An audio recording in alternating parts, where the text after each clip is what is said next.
Assalamualaikum warahmatullahi wabarakatuh.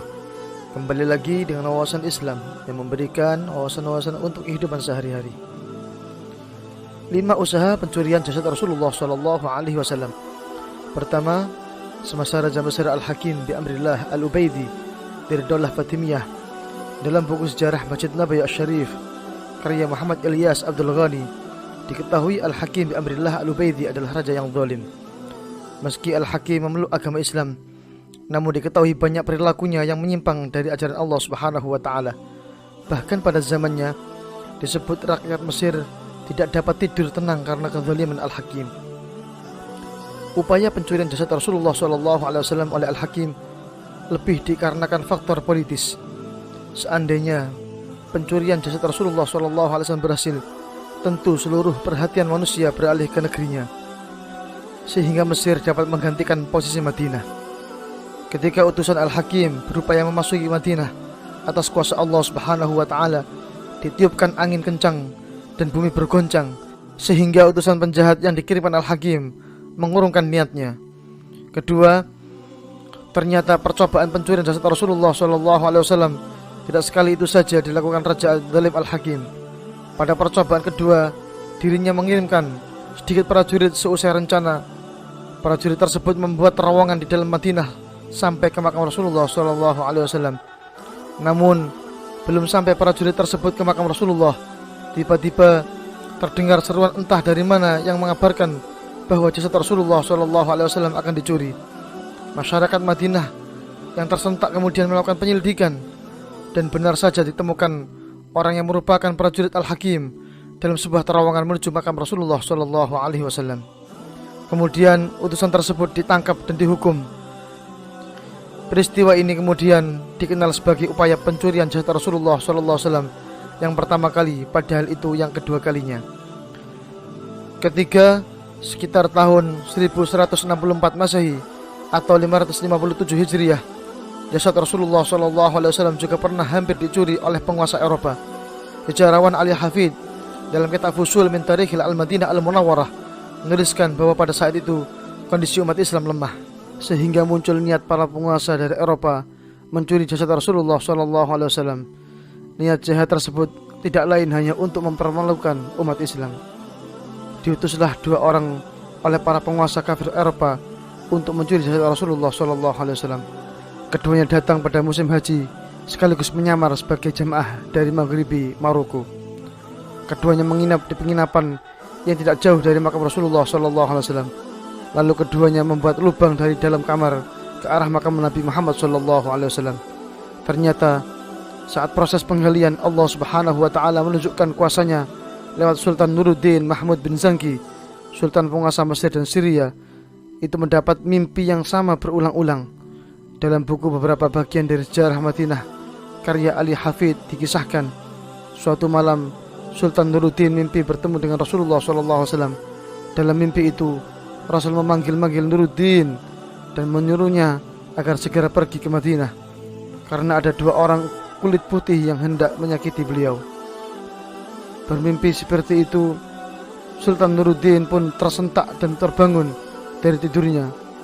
Betapa jelas kata-kata yang diucapkan Rasulullah SAW tadi. Ia pun segera mengambil air wudhu, lalu sholat beberapa rakaat, lalu ia tidur kembali. Dalam tidur keduanya, Sultan Nuruddin mendapatkan mimpi yang sama, bahkan terasa lebih jelas. Mimpi itu terus berulang hingga 3 kali. Keesokan harinya, Sultan Nuruddin menyampaikan mimpinya tersebut pada Jamaluddin Al-Mutawassili, seorang menteri yang berwawasan luas, alim, dan rendah hati. Jamaluddin pun menyarankan agar Sultan segera pergi ke Madinah dan tidak menceritakan mimpinya pada siapapun. Dengan membawa 1000 pasukan berkuda terbaik dan harta yang banyak, Sultan berangkat ke Madinah. Dibutuhkan 16 hari lamanya bagi Sultan Nuruddin dan pasukannya untuk sampai ke Madinah. Ia menghabiskan 16 hari perjalanan dari Syam ke Madinah. Sesampainya di Madinah, ia segera sholat di Raudhah, lalu menjahari pusara Rasulullah SAW.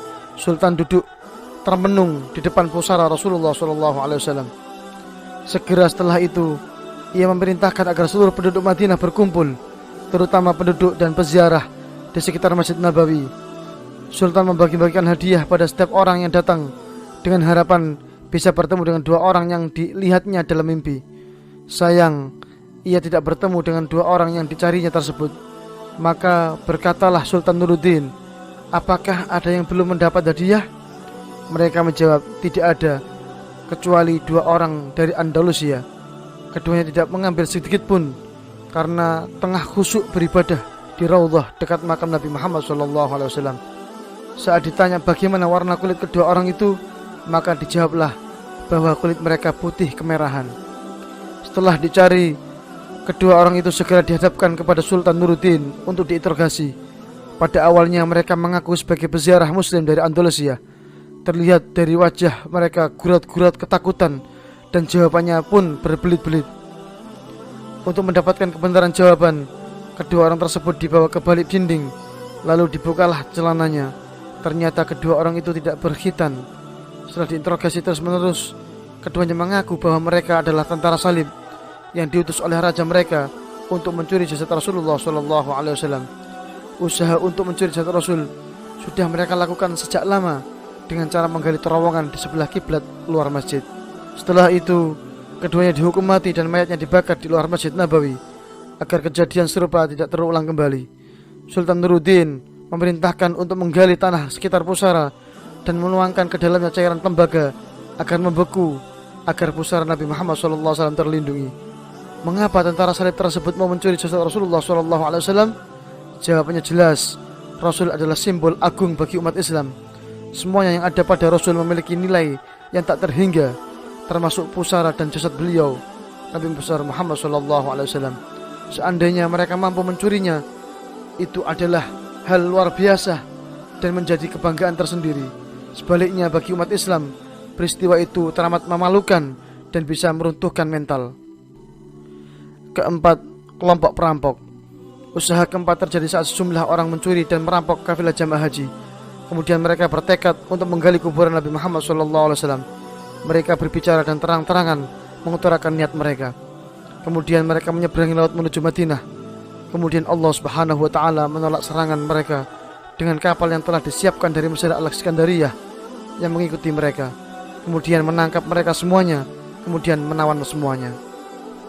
Kelima, 40 orang ingin menggali makam Abu Bakar dan Umar. Upaya kelima dilakukan dengan rencana menggali makam Abu Bakar dan Umar. Peristiwa ini terjadi di pertengahan abad 7 Hijriah. Sejumlah orang yang mencapai 40 orang laki-laki ingin menggali kubur pada malam hari. Lalu bumi terbelah dan menelan mereka. Hal ini diceritakan oleh pelayan Masjid Nabawi pada saat itu. Dia adalah Sawab As-Samsu Al-Malti.